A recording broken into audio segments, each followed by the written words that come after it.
ఈరోజు మీరు ఒక్కసారి చూస్తే డిఎస్సి పెడుతున్నాం, మెగా డిఎస్సి పెడుతున్నాం. యువతకు 16,500 ఉద్యోగాలు స్కూల్స్ తెరిచే లోపల రిక్రూట్ చేసి వాళ్ళందరికీ ఉద్యోగాలు ఇచ్చే బాధ్యత తీసుకుంటానని చెప్పి హామీ ఇస్తున్నా. ఇవి కాకుండా ఎంతమంది పిల్లలుంటే అంతమంది పిల్లలకి తల్లికి వందనం కింద డబ్బులు ఇచ్చే కార్యక్రమానికి శ్రీకారం చుడతాం. స్కూల్స్ తెరిసే లోపల ఇస్తాం. నేను ఒకే మాట చెప్పాను, నాకు ఎన్ని కష్టాలైనా ఉండొచ్చు కానీ నా ప్రజలకు మాత్రం ఎలాంటి కష్టాలు రాకుండా చూసే బాధ్యత, సంక్షేమాన్ని అభివృద్ధి ఇచ్చే బాధ్యత ఈ ప్రభుత్వం తీసుకుంటుంది. రైతు సంక్షేమం కోరే ప్రభుత్వం ఈ ప్రభుత్వం. రైతులకు హామీ ఇస్తున్నా, గిట్టుబాటు ధర ఇస్తాం, రైతులను ఆదుకుంటాం. ఎక్కడికక్కడ వ్యవసాయాన్ని లాభసాటిగా తయారు చేసేట్టుగా రాయలసీమని హార్టికల్చర్ హబ్గా తయారు చేస్తా. ఒకప్పుడు కరువు సీమ రాయలసీమ, ఇప్పుడు రతనాల సీమ రాయలసీమగా చేసే బాధ్యత ఈ ప్రభుత్వానిదని చెప్పి మీకు అందరికీ హామీ ఇస్తున్నా. 18 లక్షల హెక్టార్లో హార్టికల్చర్ ఉంది. 5 ఏళ్లలో 36 లక్షల హెక్టార్లో హార్టికల్చర్ పెడతాం. అదే సమయంలో ఒకప్పుడు నేను డ్రిప్ ఇరిగేషన్ ఇచ్చాను. 16 లక్షల ఎకరాల్లో డ్రిప్ ఇరిగేషన్ ఉంది. 5 ఏళ్లు 1 ఎకరాకి ఇవ్వాల. మళ్ళీ నేను వస్తానే డ్రిప్ ఇరిగేషన్ ప్రారంభించాను.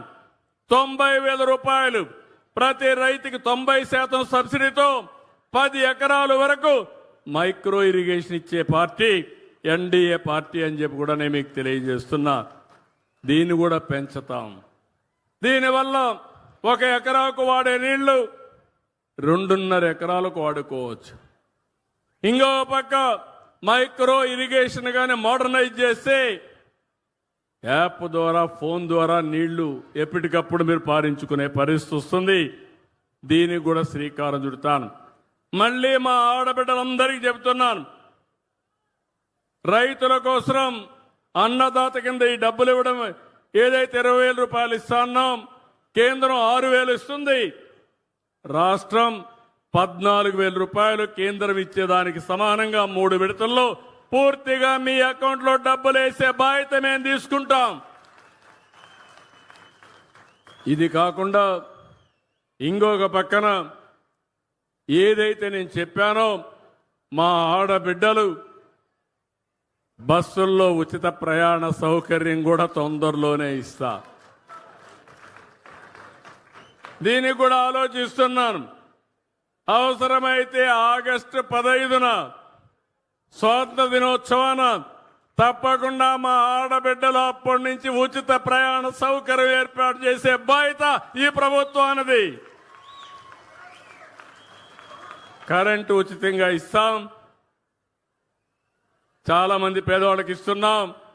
అందరికీ కాదు, పేదవాళ్లకు 200 యూనిట్ల ఎస్సీలకు ఉచితంగా ఇస్తున్నాం. ఇంకో పక్క ఎవరైనా సరే మీరు సోలార్కు పోతానంటే 78,000 రూపాయలు మీకు సబ్సిడీ ఇచ్చే బాధ్యత నాదని మా సోదరులందరికీ హామీ ఇస్తున్నా. బీసీలు అయితే 98,000 ఇస్తా. ఆ తర్వాత మీరు కరెంట్ ఛార్జీలు కట్టాల్సిన పనే ఉండదు. ఎస్సీలకు ఎస్టీలకు అయితే ఉచితంగా మీ ఇంటి పైనే కరెంటు తయారు చేసి వసతి ఏర్పాటు చేస్తాం. ఒకవేళ మీరు కరెంటు వాడుకొని మిగిలితే గ్రిడ్కి ఇస్తే ₹2.09 చొప్పున డబ్బులు కూడా మీ అకౌంట్లో వేస్తా. ఇలాంటి కార్యక్రమాలతో ఈ ప్రభుత్వం ముందుకు పోతా ఉంది.